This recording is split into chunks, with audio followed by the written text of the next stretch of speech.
Hello students, welcome again. हम अपने previous video से मेमोरी मैप फाइंड आउट करना या एड्रेस रेंज किसी मेमोरी चिप के लिए फाइंड आउट करना पढ़ रहे थे। आज के अपने इस वीडियो में हम कुछ प्रीवियस ईयर्स की इंजीनियरिंग सर्विसेज और गेट की जो प्रॉब्लम्स हैं उनको डिस्कस करते हैं, ताकि आप हाईएस्ट पॉसिबिलिटी ऑफ जो प्रॉब्लम फॉर्मेशन है उसे सॉल्व कर सकें। ठीक है, तो हम प्रॉब्लम नंबर 1 में आते हैं। प्रॉब्लम नंबर 1 में आपको ये इंजीनियरिंग सर्विसेज 2010 का एक प्रॉब्लम है, जिसमें आपसे इस मेमोरी जो 1 किलोबाइट की मेमोरी है उसका एड्रेस रेंज पूछा गया है। एक तो आप ये ध्यान दीजिएगा कि जब भी आपको इस तरह के सेटअप दिए जाएंगे तो उसमें चिप सेलेक्ट, जो हमने अब तक पढ़ा था कि भाई chip select should be high to select that chip, तो यहाँ पे कई बार चिप सेलेक्ट के ऊपर बार है जो ये बोल रहा है कि यहाँ पे 0 आना चाहिए, और ये जो एंड गेट लगा था उसके बाहर भी उसको भी एंड गेट से रिप्लेस कर दिया है। तो 2 अगर इन्वर्टर आपके इसमें लगे हैं चिप सेलेक्ट से पहले, तो आप इसे सिंपल एंड गेट की तरह ट्रीट करके और इस तरह से सिंपल ले सकते हैं कि जब भी मुझे इस एंड गेट का आउटकम 1 मिलेगा तो ये चिप सेलेक्ट 0 होगा, ये सेलेक्ट हो जानी है। एंड गेट का आउटपुट 1, एंड गेट का आउटपुट 0, एंड गेट का आउटपुट 0, चिप सेलेक्ट। तो 2 अगर बबल्स लगे हैं जो 2 इन्वर्टर को बता रहे हैं, तो आप इन्हें इग्नोर करके इसे एंड गेट की तरह ट्रीट कीजिए और ये मान कर कैलकुलेशन कीजिए कि जब भी ये इस एंड गेट का आउटपुट हाई होगा तो ये हमारी चिप सेलेक्ट हो जाएगी। तो पहला ये जो डबल इन्वर्टर लगे हुए हो तो आप उस केस में सिंपली इसको एंड गेट की तरह ट्रीट करके चिप सेलेक्ट के लिए सिग्नल निकालिए। समझ में आया ना? चिप सेलेक्ट लो का मतलब ये है कि यहाँ पे जब 0 होगा, यहाँ पे जब 0 कब होगा?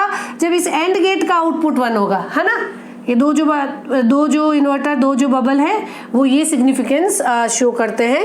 तो आप उस केस में थोड़ा सा कंफ्यूज होके और गलत ऑप्शन को सेलेक्ट करने से बच जाएंगे। सिंपली आप इसमें ये कॉम्बिनेशन फाइंड आउट करिए जब इस एंड गेट का आउटपुट आपका 1 हो। तो यहाँ पे पहले तो ये चिप सेलेक्ट होनी चाहिए। चिप सेलेक्ट करने के लिए हमने 6 एड्रेस लाइंस को फिक्स कर दिया है, और ये जो एक फिक्स पैटर्न के साथ इस चिप को सेलेक्ट करेगी। और वो पैटर्न क्या होगा? अगर आप चाहते हैं कि आपको यहाँ पे इस एंड गेट का आउटपुट 1 मिले, तो आप इसके लिए ये 1 होना चाहिए, ये वाला पैटर्न यहाँ लिखते हैं, है ना। ये 1 होना चाहिए, 0 होना चाहिए, 0 0 0 0। इस तरह का जब बिट पैटर्न आएगा तो एंड गेट को सारे इनपुट 1 मिलेंगे। ये यहाँ पे 1 देगा, ये 0 होके इस चिप को सेलेक्ट कर लेगा। सो सिंपली ये जब बिट पैटर्न आएगा तो आपकी चिप जो है वो सेलेक्ट हो जाएगी। तो हम क्या करें कि हमारी जो एड्रेस लाइन्स है उनको हम डिटेल में लिख लेते हैं। A15, A14, A13, A12, A11, A10, ठीक है। और ये वाला जो पैटर्न है ये आपका वेरी करेगा, इसको भी आप लिख लीजिए। A9, A8, A7, A6, A5, A4, A3, A2, A1 and A0, ठीक है। इस चिप को सेलेक्ट होने के लिए ये पैटर्न फिक्स हो गया है, और ये पैटर्न फिक्स होके क्या बन गया है? 1 0 0 0 0 0। ये 6 बिट्स इस पैटर्न पे आने पे इस चिप को सेलेक्ट करेगी। तो आप इसको तो आप बार बार रिपीट कर दीजिए, ठीक है। और फिर ये जो 10 एड्रेस लाइंस हैं वो 1 किलोबाइट की मेमोरी को सेलेक्ट करेंगे। इन 10 एड्रेस लाइंस की पॉसिबिलिटी इसके एड्रेस रेंज में क्या होती है? 0 0 0 0 0 0 0 0 एंड 0 0। ये इसका इन 10 एड्रेस बिट्स का पॉसिबल लोएस्ट कॉम्बिनेशन है, ये इसका पॉसिबल हाईएस्ट कॉम्बिनेशन है, ठीक है। ये थोड़ा सा कंफ्यूज हो रहे हैं, मर्ज हो रही है इसमें। अभी के लिए आप इसको देखिए। अब आप इनको हेक्साडेसिमल में कन्वर्ट कीजिए। ये 4, ये फिर 4 बिट्स, ये 4 बिट्स, ये 4 बिट्स। क्या हो गया इसका starting address? This is 8। Starting address हो गया 8 0 0 0 0 0 0 H। इसका हो गया स्टार्टिंग एड्रेस। लास्ट एड्रेस क्या हो गया? ये 4 बिट हो गई 8, ये 4 बिट्स हो गई आपकी 3, है ना। तो ये हो गया 8 3, ये 4 बिट्स F और ये 4 बिट्स भी F, ठीक है। F F H। तो ये आ गया है आपका इस मेमोरी चिप का एड्रेस रेंज, ठीक। अब आप आते हैं सेकंड नंबर प्रॉब्लम में। सेकंड नंबर प्रॉब्लम जो है आपका गेट 2007 का एक प्रॉब्लम है। जिसमें आपको मेमोरी इंटरफेसिंग के लिए जो आपका 8255 चिप है उसका एड्रेस रेंज फाइंड आउट करने के लिए कहा गया है। ठीक है, तो अब हम प्रॉब्लम नंबर सेकंड को डिस्कस करते हैं। प्रॉब्लम नंबर सेकंड में आपको ये कहा गया है कि 8255 जो आपकी मेमोरी आईओ डिवाइसेस के लिए इंटरफेसिंग के लिए आप काम में लेते हैं उसकी एड्रेस रेंज जो है वो निकालिए। यहाँ पे आपको थोड़ा सा कंफ्यूज करने के लिए IO/M, ठीक है, ये आईओ डिवाइसेस या मेमोरी डिवाइसेस के लिए इस पे क्या सिग्नल होता है, सिंपल इस पे हाई होगा तो हम इनपुट आउटपुट ओरिएंटेड डिवाइसेस को इंटरकनेक्ट करेंगे, और अगर इस पे आपका 0 होगा तो ये एड्रेस किसी मेमोरी लोकेशन पे जाएगा। तो यहाँ पे क्या इनपुट है, ये केवल और केवल स्टूडेंट्स को कंफ्यूज करने के लिए इस पे क्या इनपुट होता है वो इसके एड्रेस रेंज को नहीं इफेक्ट करने वाला, ये केवल आईओ और मेमोरी में सिलेक्शन डिफरेंस करने के लिए लाइन दी गई है। तो आप इसे फॉर टाइम बिंग भूल जाएं और ये देखें कि address total address line should be 8, ठीक है ना। A0 से अगर A7 तक दे रखी एड्रेस लाइन्स आपकी 8 होनी चाहिए, जिसमें 1 2 3 4 5 लाइन्स इस चिप को सेलेक्ट कर रही है और 2 लाइन्स इसकी एड्रेस लाइन्स की तरह बिहेव कर रही है। तो पहले आप सारी एड्रेस लाइन्स लिख लीजिए,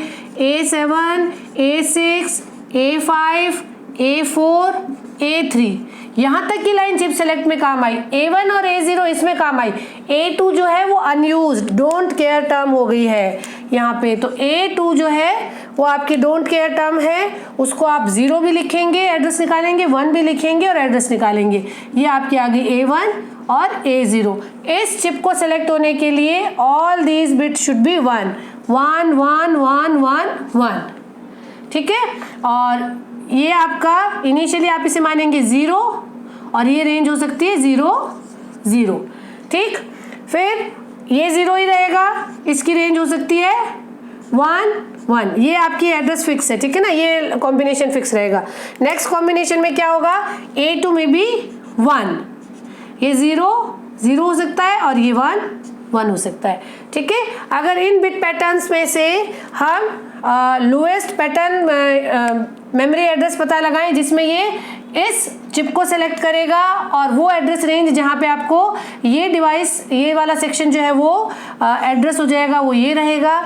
और इसको आप क्या लिखेंगे, this will be F and 8। तो इसका इनिशियल एड्रेस क्या हो गया, F8। फिर ये आपका ये पैटर्न तो फिक्स रहना है, ठीक है, 1 1 1 1 1 1 1 1 1 1 1 1 1 1 1, ठीक है।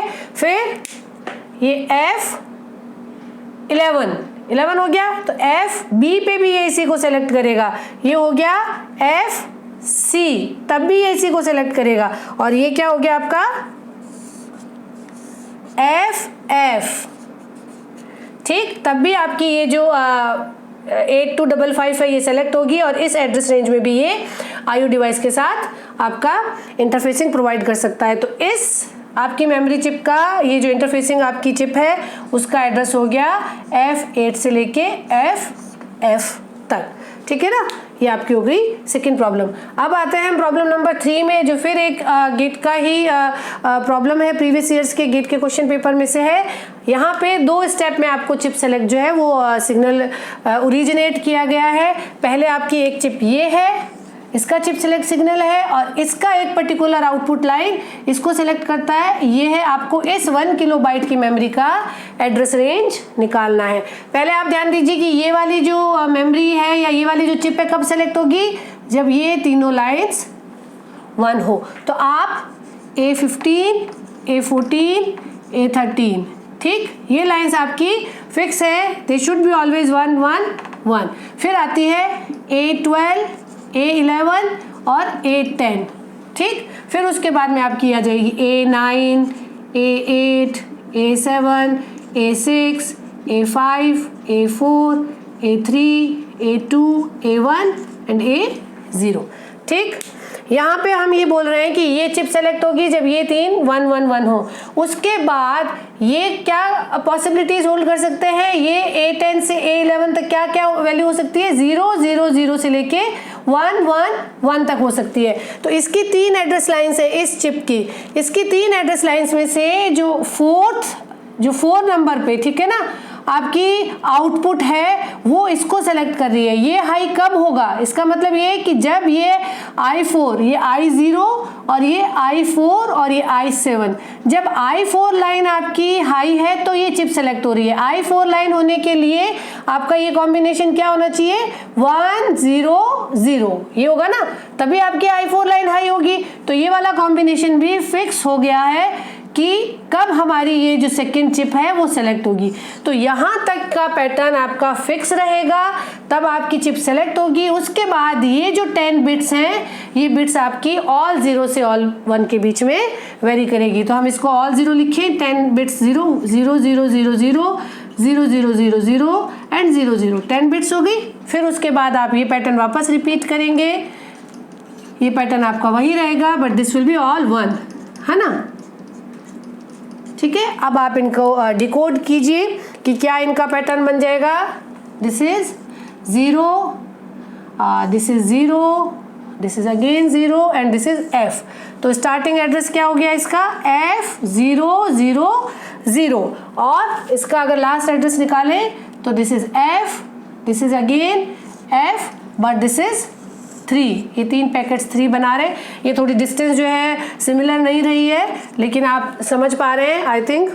ये हो गया आपका F, ये 3 F। तो ये आ गया आपका इस 1 किलोबाइट की मेमोरी का मेमोरी रेंज, एड्रेस रेंज और मेमोरी। तो इसके साथ हमारे डिफरेंट मेमोरी मैप और एड्रेस रेंज फाइंड करने की जो टाइप ऑफ प्रॉब्लम्स हैं उनका सेक्शन हमारा ख़त्म होता है। और नेक्स्ट अपने वीडियो में हम classification of different memory types जो है उसको हम डिटेल में डिस्कस करेंगे। Keep learning, keep watching, thank you.